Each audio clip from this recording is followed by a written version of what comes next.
أعوذ بالله من الشيطان الرجيم بسم الله الرحمن الرحيم الحمد لله على فضله وإحسانه رضي لنا إسلام دينا وأمرنا بتقوى لأنها خير لباس وصلاة وسلام على من أرسله رحمة للعالمين وشرح له صدره ورفع له ذكره وعلى آله وصحبه وكل من آمن به وتبع بسنته إلى يوم لا ينفع مال ولا بنون إلى من آتى الله بقلب سليم أما بعد أقول لكم السلام عليكم ورحمة الله تعالى وبركاته. أريد أن أشرح لكم شيئا من سيرة سيرين فالو مباكي بلغة العرب وفرنسا وولفية اسمعوني. dama bëgg a waxtaan ak yéen tuuti Serigne Fallou Mbacké dinaa leen ko leeral ci arab ak français ak wolof déglu leen ma rek.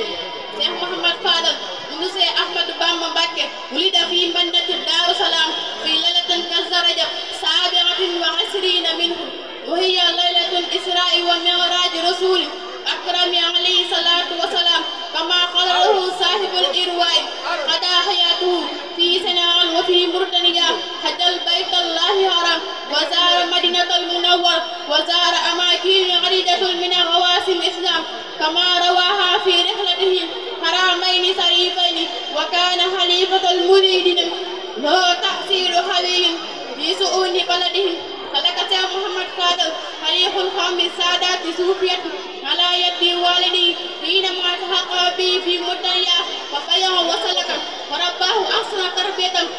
ورقاه خير تربية وقاله بأحسن الآداب والفضائل بعد أن قاله من كل غير معروفة عند صوفية ورسائل وقد باع بنوته بإرادة الصادقة كما قال في هذه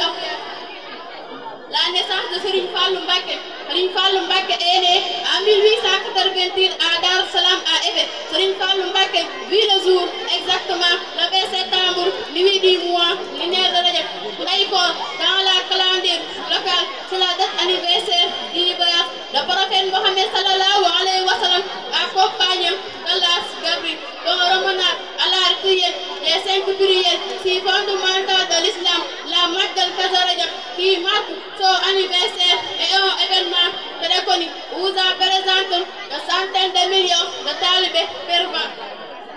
Bismillah yéen murid di Sénégal farawlu leen tuuti ma dellu marsiyaal sangu bi Yàlla darajaan fa Bamba ak fa Rasulullahi mooy yeneen fa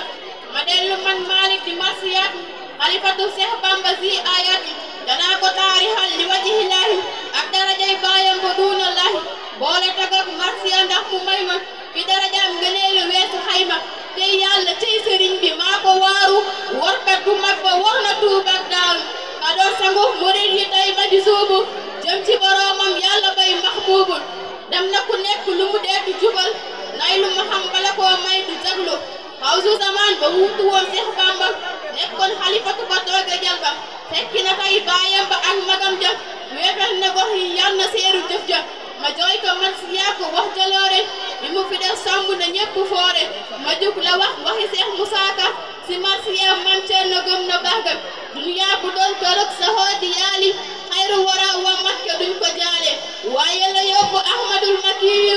dellu si yóbbu Ahmadul Makiyu di bàyyi sunu maam Cerno Ibrahima caama wasasil la fen ci Tuuba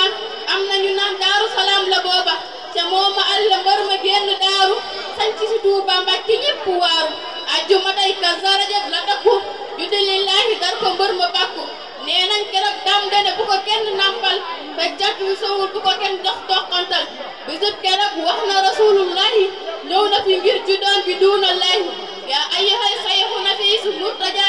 yaa faatixan maa xabla kaana murtaja bextu budu watiya bil irada lakum li kay uxta bi xarni aada وداعا ووداعا فوداعا إلى الإمام وفقهم الله توفيقا وعافية وسلام أستاذ يالا فيك أستاذ يالا فيك أمور يالا فيك بجينا